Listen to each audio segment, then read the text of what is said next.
Hello everyone, I'm Rob the Robot from the Adobe Education team, and I would like to welcome you to the Inject Creativity Live Show. This is an online show for educators interested in digital creativity. This show is live on the Adobe for Education YouTube channel, as well as other social media, and past recordings can be viewed via bit.ly/adobe-inject. Any teacher, whether an Adobe user or not, in any K-12 or higher education sector and any subject area is welcome. Here are your hosts, Dr. Tim Kitchen and Erin Raithke. Well, thank you very much, Rob, and welcome to the Inject Creativity Live Show, the online show that focuses on digital creativity in all areas of education. Welcome, Erin. Hi, Tim, and a special welcome to everyone who's joined us live on Wednesday, the 11th of August, 2021 via the Adobe for Education YouTube channel, as well as the Australasian Adobe in Education Facebook group. We encourage you to say hi in the chat and let us know where you're from and where you teach. While you're in the chat sharing a bit about yourself, we'd like to do an acknowledgement of country.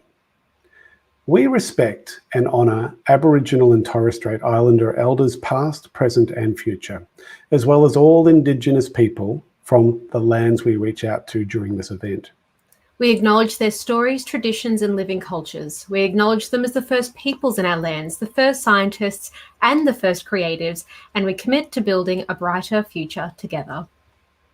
During this episode, we will be welcoming special guest and Adobe Education leader from Victoria, Michelle Dennis, who will again be inspiring us.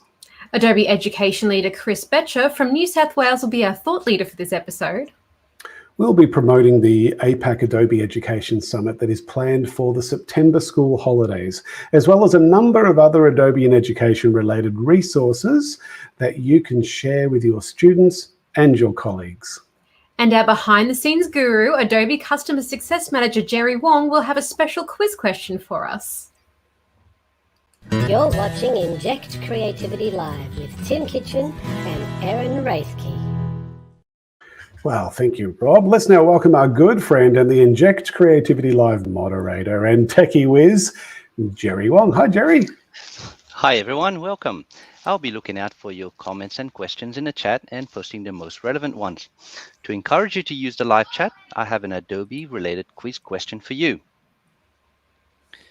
Name the US singer-songwriter who has just announced a new partnership with Adobe. Oh, there we go, Jerry. Good question.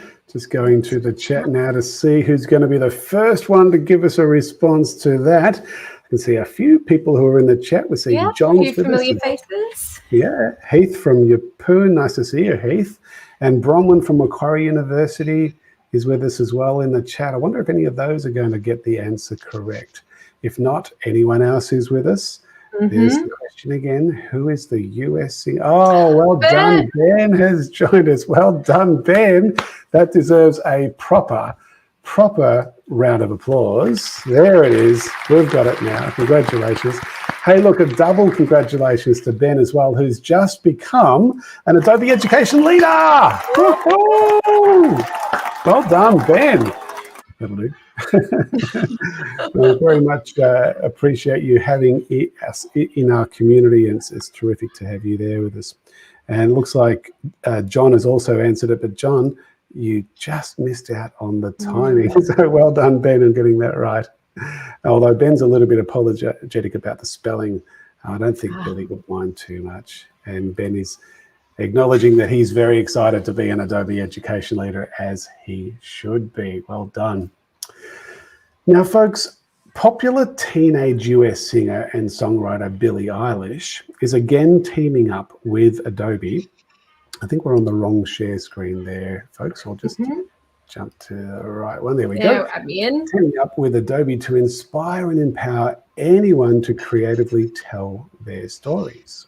In a special blog post about this new partnership that came out last week, the Adobe Communications team wrote that from the world's biggest stars to students just getting started, the creativity in others inspires creativity in ourselves.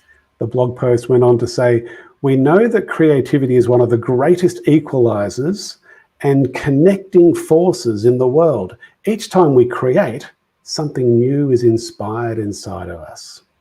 Billie Eilish is an amazing artist with over 88 million Instagram followers. She is one of the biggest creative influencers of our time. Billie has a special connection to the next generation of creators who are shaping and defining who they are and what they want to be. She will soon find a whole new audience when the next James Bond film, No Time to Die, is eventually launched globally in October because she co-wrote and sings the theme song. Encourage your students to go to bit.ly/BillieXAdobe21 to be inspired by Billie Eilish to be creative. Billie encourages us all to turn our what-ifs into reality with Adobe Creative Cloud and to create what is true to you. We hope you're enjoying this episode of Inject Creativity Live with Tim Kitchen and Erin Rathke. Well, Michelle, welcome to the show. For those who haven't met you before, tell us a bit about your current teaching role. Well, I'm very lucky. I'm the head of digital at Haileybury, which means that I get to work across all the years from ELC to year 12 and look at how we can make technology be used to enhance education, which is basically playing with robots, with Adobe products, with all sorts of fun things. Hey, Michelle, before you go any further, tell us, how long have you been at Haileybury now? Oh, that's a good question. This is about my 9th month at Haileybury, so I'm very new to the school. And before that, before Haileybury, I was at Strathcona, which is well known for having some amazing previous innovative educators. Well, what can I say? Just thought I'd get you to throw that one in there, hand past it, and you did very well. Some sterling alumni out of that particular school as far as fair use stuff. Let's bring Chris to the screen. Speaking of 88 million Instagram followers, betcha boy. We thought we'd throw you to the screen. Yes, Chris, it's wonderful to have you join us again. So after following 88 million Instagram followers, tell us about your role with Google. Oh, thank you. I don't actually have 88 million Instagram followers, but I got a few on Twitter. I work with Google these days as the program manager for Workspace, and across Australia, New Zealand, and more these days, Asia Pacific as well. So yeah, I get around. And Chris, just out of interest, how long's it been now with your role at Google? Oh, just over 2 years. Tim's going on for nearly 2.5 years now, yeah. And prior to that, you were teaching in New South Wales. Just maybe give us a very brief background as to what you're teaching. Yeah, I started as an art teacher originally and taught art for a few years, and then I kind of drifted into digital media and computing and design and multimedia and all that sort of stuff. Spent a lot of my misplaced youth in Photoshop and in design, and did school magazines with InDesign, and well, I think it was called something else back then. But yeah, I've been playing with these tools for a long time. So it's gosh, I don't know how many years. I think I worked out the other day I've been a Photoshop user for about almost 30 years, I think it is. Wow, yeah.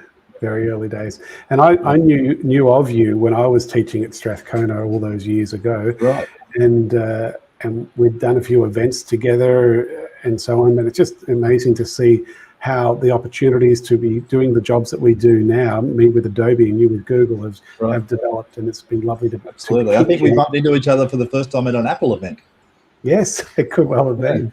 Yeah, it rings a bell. Michelle, tell us something interesting about yourself that not many people would know about.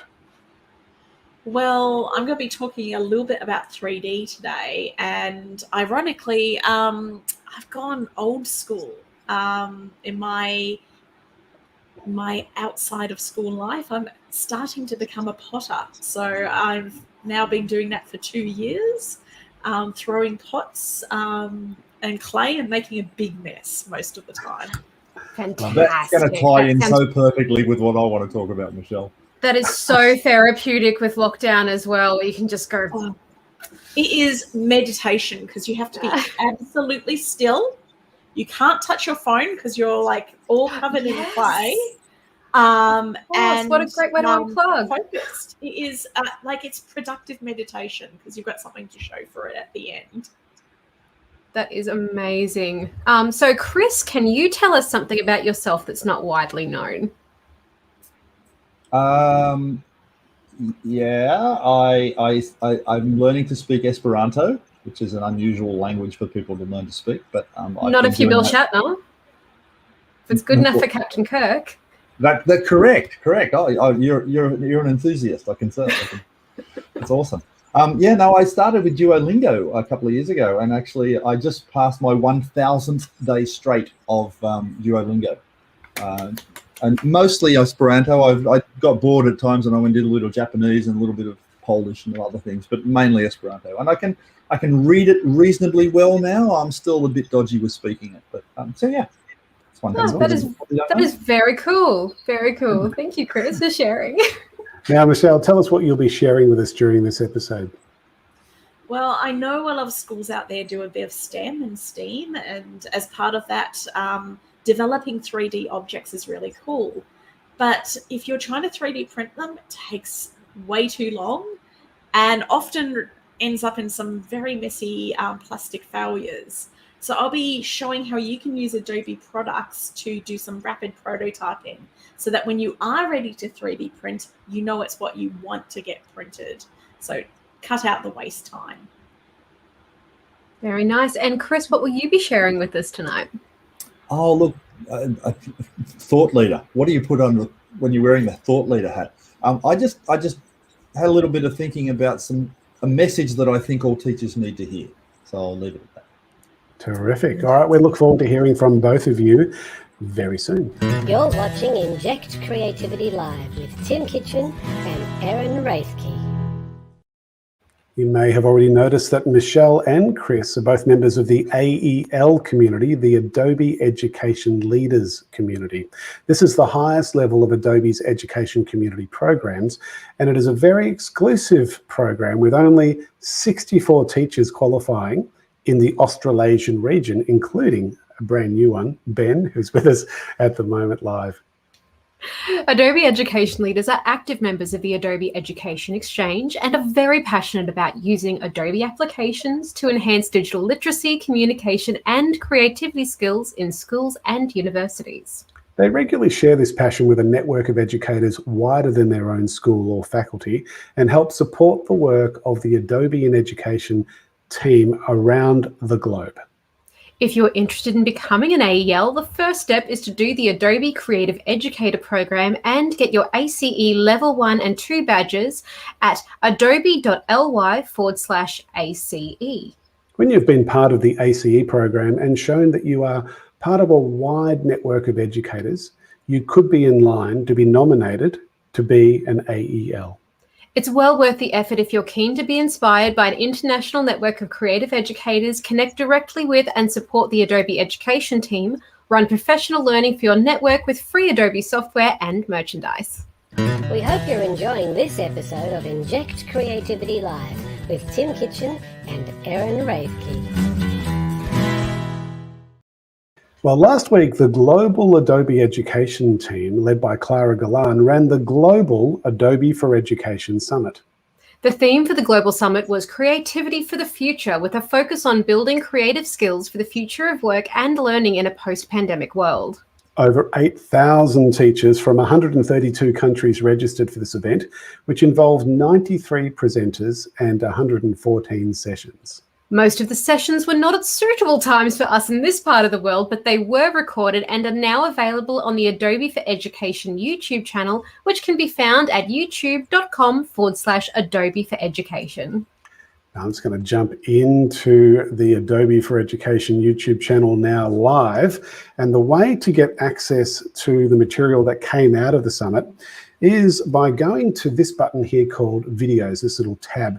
That's the best way to go at the moment until they probably set up a special playlist just for the summit. But when you click on that Videos tab, you can see all the latest videos that are on the Adobe for Education YouTube channel appear for you in the order, including what we're recording right now live, as you can see.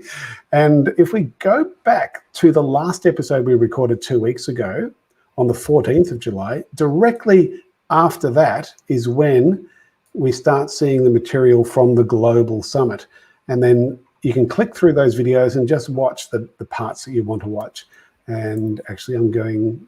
Yeah, so it's the July 28th event of Inject Creativity, and then we've got the opening remarks and define keynote. That's when the summit, the Global Summit, begins, all the recordings of them. So we encourage you to have a look at those at your leisure. You're watching Inject Creativity Live with Tim Kitchen and Erin Raithke. And it is a delight to welcome Adobe Education Leader Michelle Dennis to join us. Over to you, Michelle. Thank you.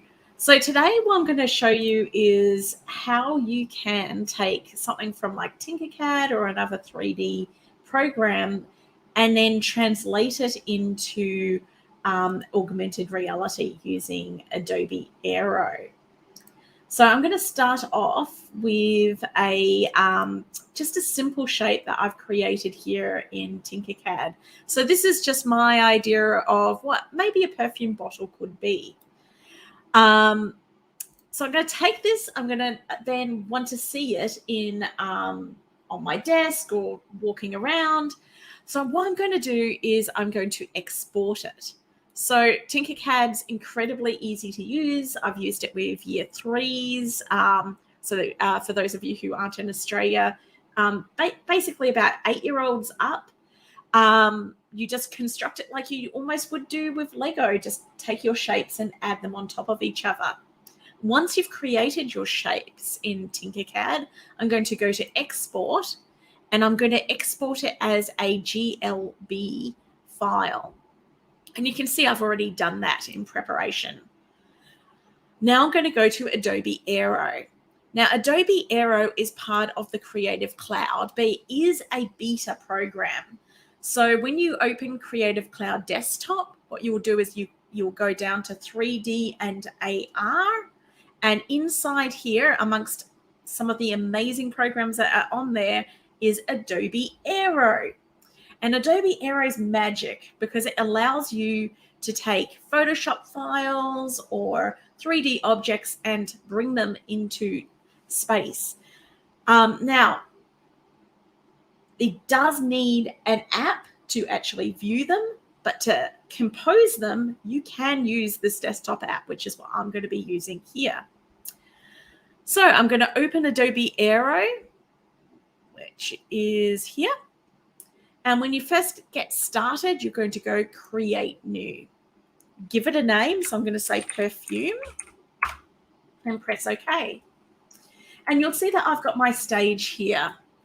I can use my right button on my mouse. Now, top tip, when you're working in 3D, it's so much easier if you have a physical mouse. A lot of 3D programs require you to use not just one button, but all three, particularly that middle button. So please please think about getting an external mouse if you haven't already.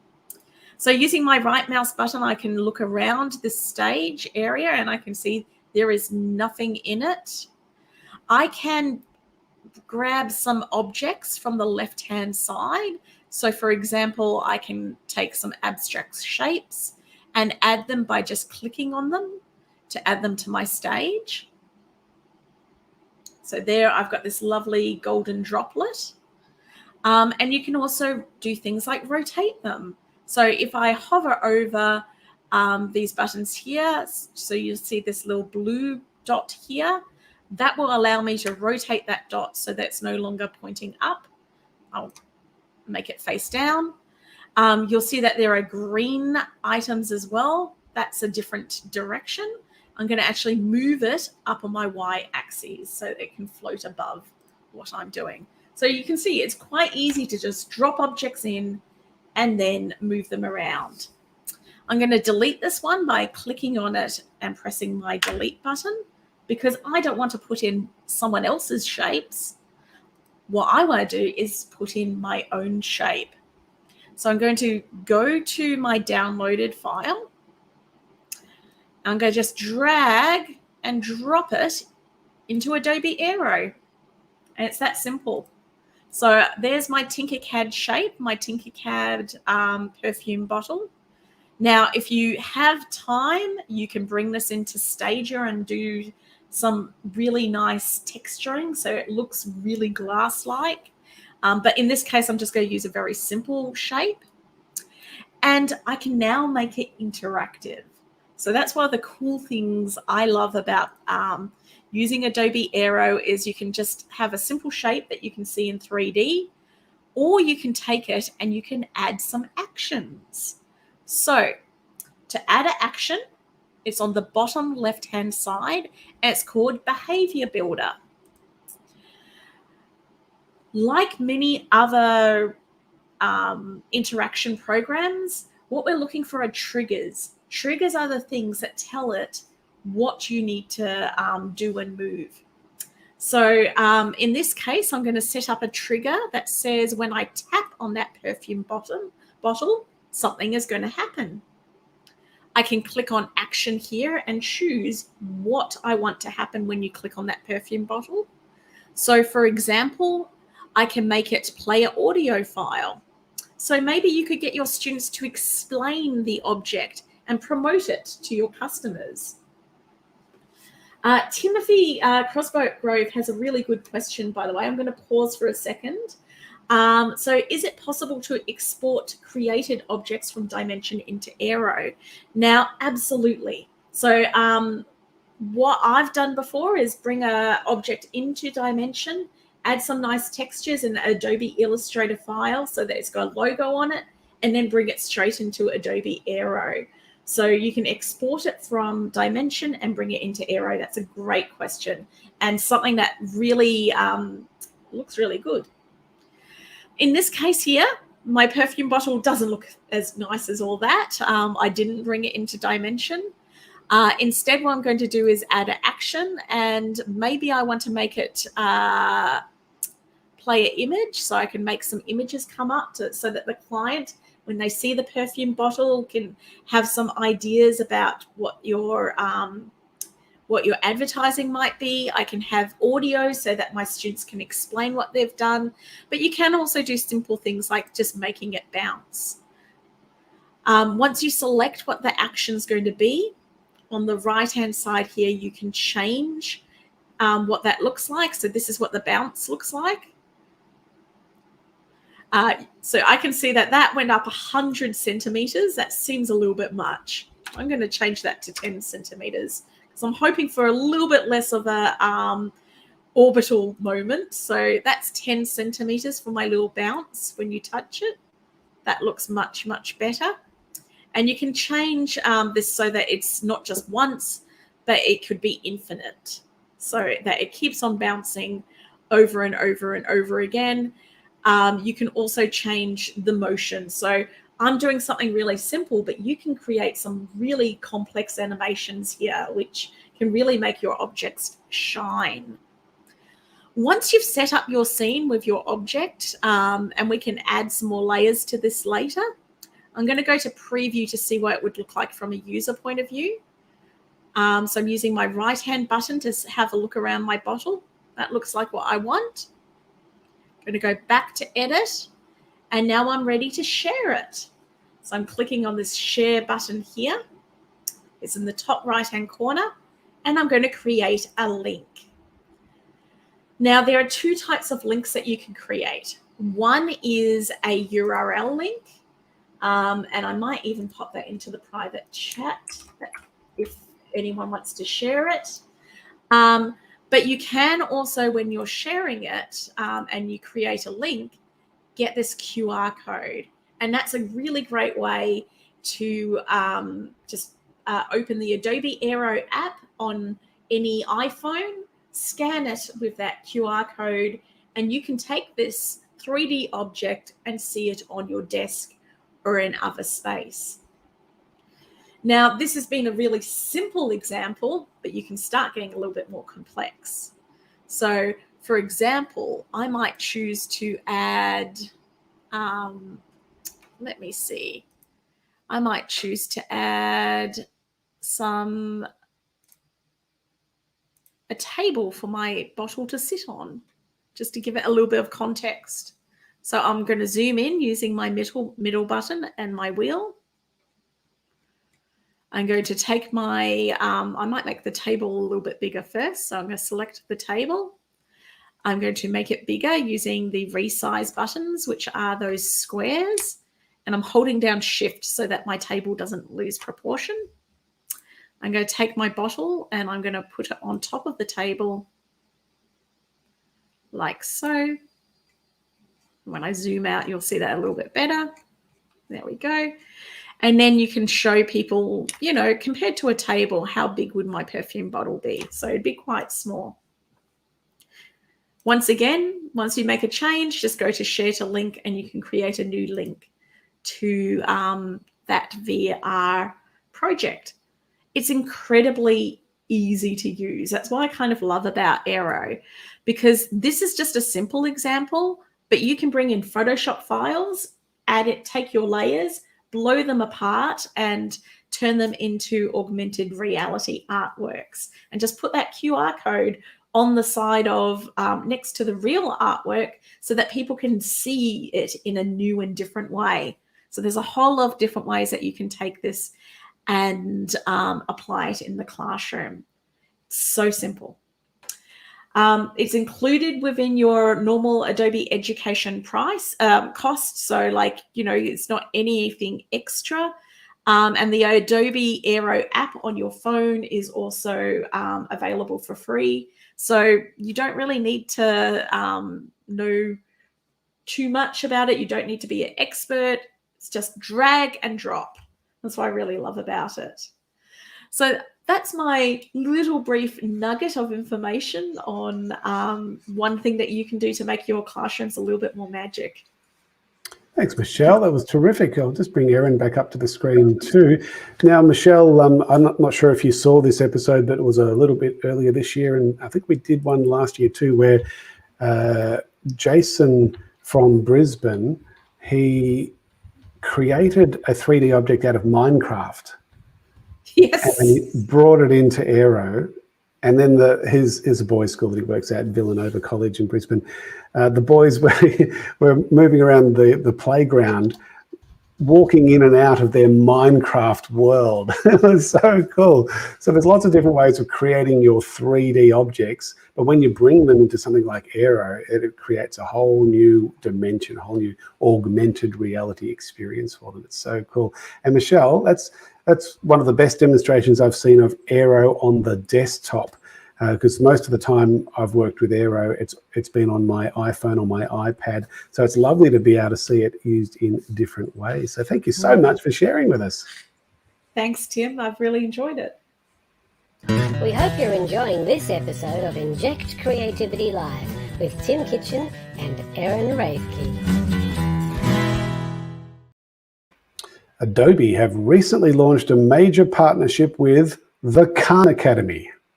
The Khan Academy is a not-for-profit educational organisation created in 2006 by Sal Khan with the goal of creating a set of online tools that help educate students.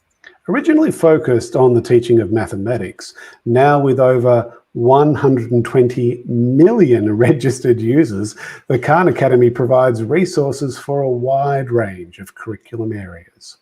The goal of this partnership is to support the development of new, free online learning resources that foster creative and critical thinking skills, helping all students reach their potential and ultimately be better prepared for the future.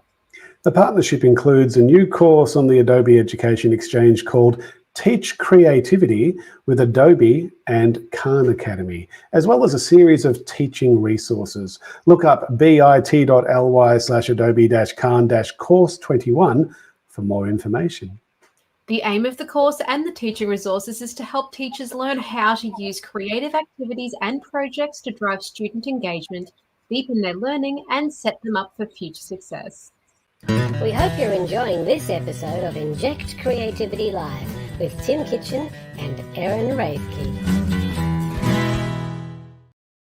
EduTech is the largest technology and education conference for this region of the world. It was meant to be hosted face-to-face at the Melbourne Convention Centre this year for the first time, but because of current COVID restrictions, it is again being held as a virtual event. Look up edutech.net.au to register if you haven't already. Adobe is again sponsoring EduTech, so here's a promo for the Adobe seminar session that will be run by Dr. Kitchen, Rob the Robot, and will feature about 25 Adobe education leaders.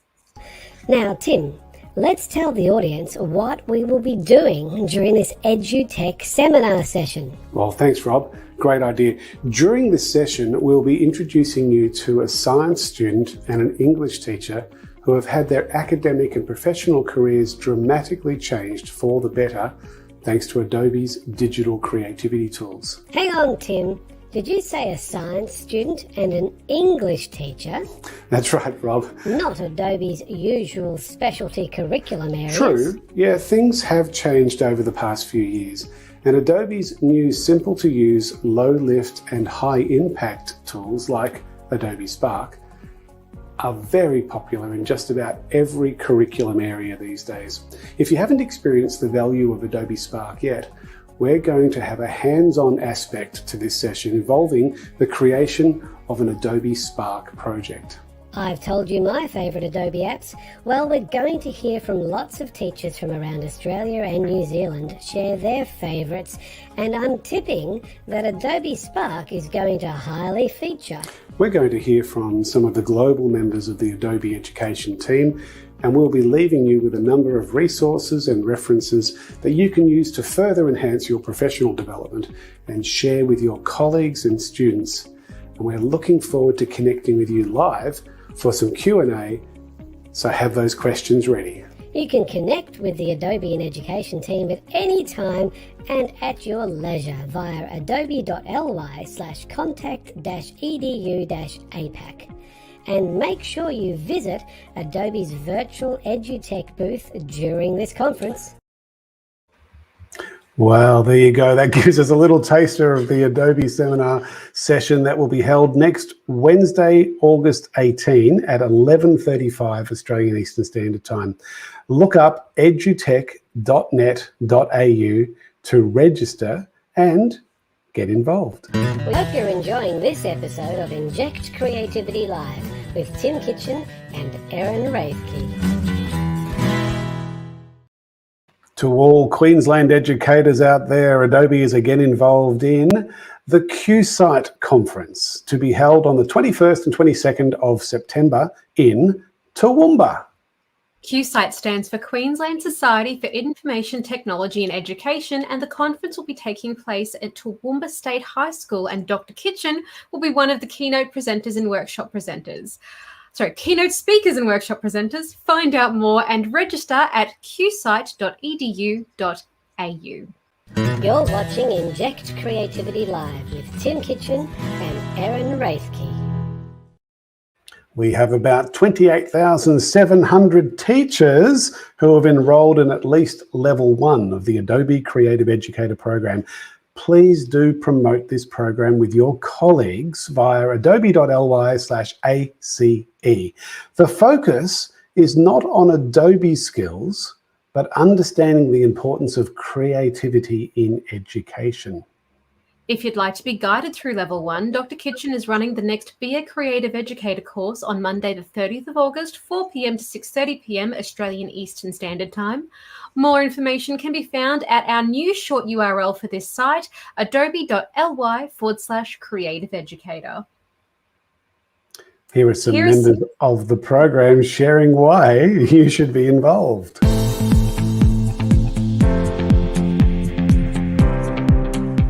You should join the Adobe Creative Educator program.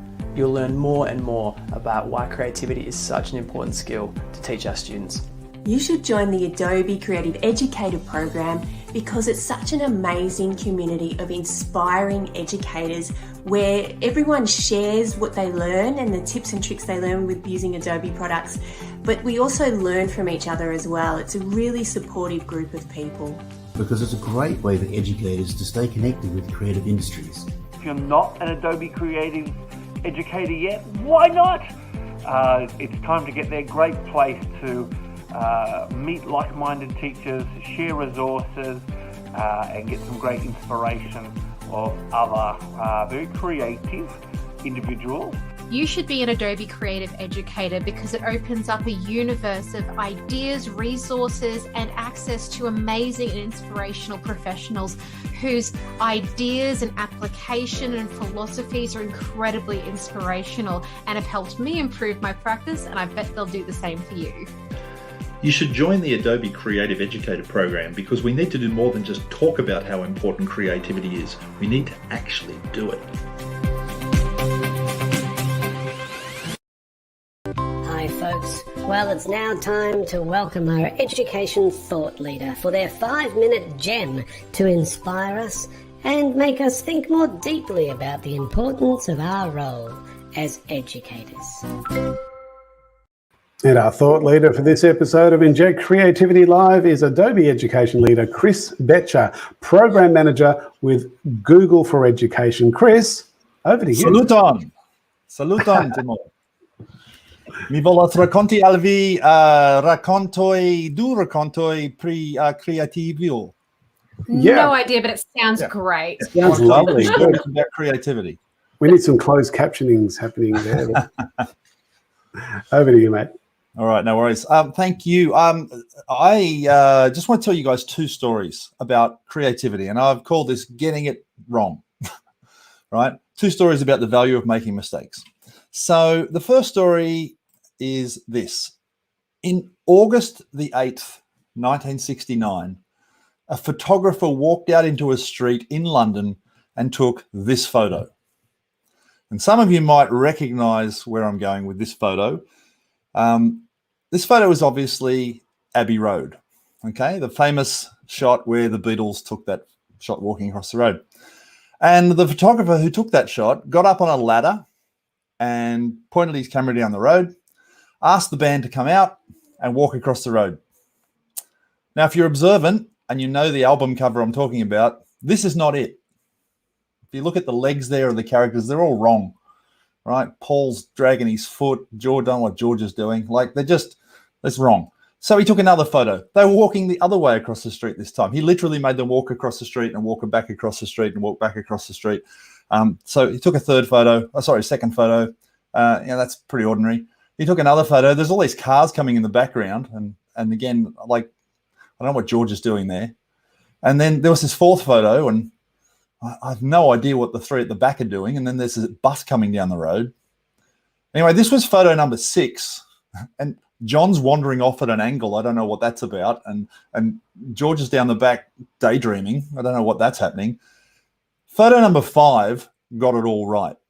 Photo number 5, the legs are all at the right angles. There's no traffic in the background. They were evenly spaced across the zebra crossing.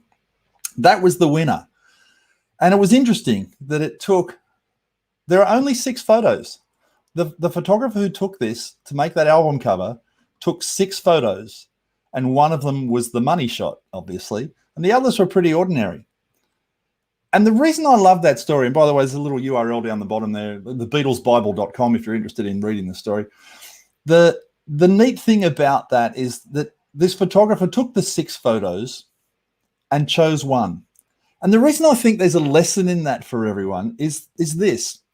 There's some lessons for living about that. The first thing is there were 6 photos. Not one, but 6 photos. To find the one good photo, he actually took 5 bad photos. And I think that's really important to recognize. And without the 5 bad photos, there actually probably wouldn't have been one good photo. So I think there's a really interesting lesson in there about productive failure, about this need to do things more than one time, to just repeat things and iterate on things and try things again. Because so often we get stuck in this little trap where we think, we tried something and it didn't work. We have to, that was terrible. It was a failure. It's not a failure. You've got to do things more than one time in order to find the bits that actually do work. So that's story number 1. Story number 2 is this. This comes from a lovely book called Art and Fear. If you've never read it and you're at all in the creative spaces, I recommend this book, Art and Fear. And it tells this beautiful story about a pottery class. So, Michelle, if you're still listening, this is where the pottery link comes in, right? And the teacher of this pottery class decided to do an experiment. She took half the class and told half the class that their job was to make the most beautiful pot they could. They were going to be judged and graded for their work on the quality of the pot they produced. So they could research it, they could go and study up about what it took to do great pottery. They could they could really think about this design, but they could only make one pot, and it had to be the best possible pot. And they would get graded on that. If it was really good, they'd get an A. If it wasn't so good, they might get a B or a C or a D. Okay. The other half of the class, she said to them, you're not going to be graded on quality. You're going to be graded on quantity. I don't care what your pots look like, so long as you make a lot of them. In fact, the grading system for you guys is going to be, if you make 50 pounds of pots, you're going to get, this is an American book. If you make 50 pounds of pots, you're going to get an A. If you make 40 pounds of pots, you're going to get a B, and so on. And so the students who just wanted to get a good grade, obviously, they just made a lot of pots. They just didn't care what they looked like. But the really interesting thing about this is that at the end of it all, the best pots came from the group that did the most pots. And the quote that from the book, it says, it seems that while the quantity group was busily churning out piles of work and learning from their mistakes, the quality group sat around theorizing about perfection. And in the end, they had little more to show for their efforts than grandiose theories and a pile of dead clay. And I think that's such a beautiful story for those of us who are working in creative industries and working with students about the idea of creativity. Because again, the lessons from living from story number 2, there were lots of pots, not one. To make a good pot, they had to make a lot of bad pots. And finally, without the many bad pots, there probably wouldn't have been at least one good pot. So I think those two stories, the photos about the Beatles album cover and the pot making, I think there's a real parallel in that. And that is that, why are we so afraid of getting it wrong? There's just such a fear in so many people that, I've got to get it right. If I don't get it right, it's going to be the end of the world. Like, don't worry about getting things right all the time. In fact, you know what? You should probably be wrong more often, because the more often you're being wrong, the better a chance that when you're right, you're going to be really right. Back to you, Tim. Lovely, Chris. Thank you so much for sharing. That was fantastic. And just really appreciate the work that you put into that little story. And we look forward to hearing again from you in the near future. Thanks, mate. We hope you're enjoying this episode of Inject Creativity Live with Tim Kitchen and Erin Rathke. The 2021 APAC Adobe Education Summit is being held as an online event on Wednesday, the 29th of September. This event is open to any educator in any sector, level, and curriculum area. It's going to be a wonderful event involving presentations and news from the global Adobe Education team, classroom success stories, and inspiration from local Adobe Education leaders, and lots more. It is a free event, and you can register your interest to be involved at adobe.ly/edu-summit21. Please share this link with your colleagues and wider education networks, and keep that day free. It's a school holiday period for most of you. If you are a member of the Adobe Education Leader community, there is a special day just for you the day prior on Tuesday, the 28th of September. If you're an Adobe Creative Educator, an ACE, or have at least enrolled in Level 1 of the ACE program, there is a Creative Challenge Day for you and for the Adobe Education leaders on Thursday, the 30th of September. More information about these extra days has already been sent to you, but more information will be sent to you as well. Register now for the summit, and we'll provide more details about the agenda in future episodes of this show. Let's find out who'll be going to the summit this year. Come join the passion, productivity, people and pizzazz at this year's APAC Adobe Education Summit. We've Look who's coming to the APAC, Adobe Education Summit. Hi, I'll be involved in the Adobe Education Summit this year because I love hanging out with creative educators who fill me with great ideas. It's such an amazing place to learn, and then I can share this knowledge with my students. It's a fantastic opportunity to connect, network, and share ideas with like-minded creative educators. Hi, I'm Erin Rathke, Adobe Education Leader with TAFE Queensland, and I'll be at 2021's Adobe Education Summit. I'll be involved in the 2021 Adobe Education Summit because I love being among the first to learn about Adobe's latest creative tools. I'm passionate about creativity and innovation in education. Adobe tools help me and my students to be imaginative, creative, and innovative. I'll be involved in the 2021 Adobe Education Summit because it's a great way to engage with other creative educators. Hey everyone, it's Michael from Sydney, and I'll see you at the APEC Adobe Education Summit. I love being inspired by teachers who use Adobe products, and I love to find out the latest about the apps. Because it's a great way for me to connect and learn from creative educators right across Australia. I'm going for the practical, fun, challenging and creative experiences, and to meet up with Adobe educator mates of old and new to get that injection of creativity without the need for a needle or a mask. I'll be involved in the Adobe Summit because I love seeing what other educators are doing and then being inspired to do the same. Adobe tools help my students and I be creative. I'm looking forward to seeing what other people around the world are doing with Adobe tools. I'm looking forward to learning new things so that I can use them in class with my students. Hi, I'll be coming to the Adobe Education Summit because it's a great way to meet other creative educators around the world in your own home and see what they're doing with their students. It's always inspiring. I love it. G'day everybody, Brett Salakis here, getting ready for the APAC Adobe Education Summit. It's an excellent way to be inspired by creative educators. Adobe Education Summit is an awesome way to learn best practices from fellow like-minded educators in injecting creativity in the classroom.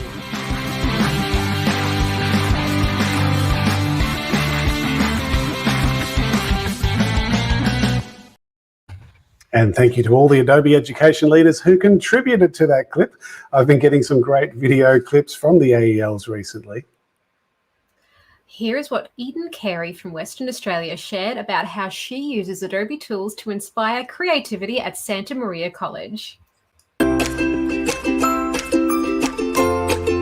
Hi, I'm Eden Carey, and the way we share creativity with Adobe in WA Australia is by using Adobe Photoshop, Premiere Pro and Animate to edit images, create short films and interactive animations. Twice a year we host an arts showcase of our students' work to the wider school community. Using QR codes and virtual displays, we inspire others to create something awesome. We hope you're enjoying this episode of Inject Creativity Live with Tim Kitchen and Erin Rathke. If you're on Facebook and you're not already a member of the Australasian Adobe Education Community Facebook group, please join via facebook.com/groups/AUSAEL. This is a great way to keep regularly involved with Adobe in education and the wider community.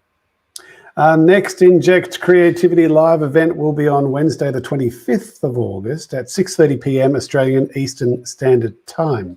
Our AEL presenter will be the very talented Adobe Education Leader Joel Ahrens, media arts teacher at Camberwell South Primary School, who will be sharing how he used fire creativity with his students. For those watching the recording of this episode, join us live if you can in the future. It's always much more fun and interactive when you are live. For those watching live, get ready to move to bluejeans.com/kitchen.adobe for our brief fireside chat, and we will see you at the next episode. Special thank you to Jerry and to Erin for helping to put this show together. Also, thank you to Freddie Clark, Course Development and Operations Manager at EdgeGain, for making sure the show looks amazing on YouTube. Special thank you to Michelle Dennis and Chris Betcher for their contribution to this episode. See you next time. Well, folks, thank you so much for watching this episode of Inject Creativity Live. For those who are watching live, join us via bluejeans.com/kitchen.adobe for an informal, non-recorded fireside chat to meet and interact with our presenters, as well as complete the feedback form and apply for a professional development certificate.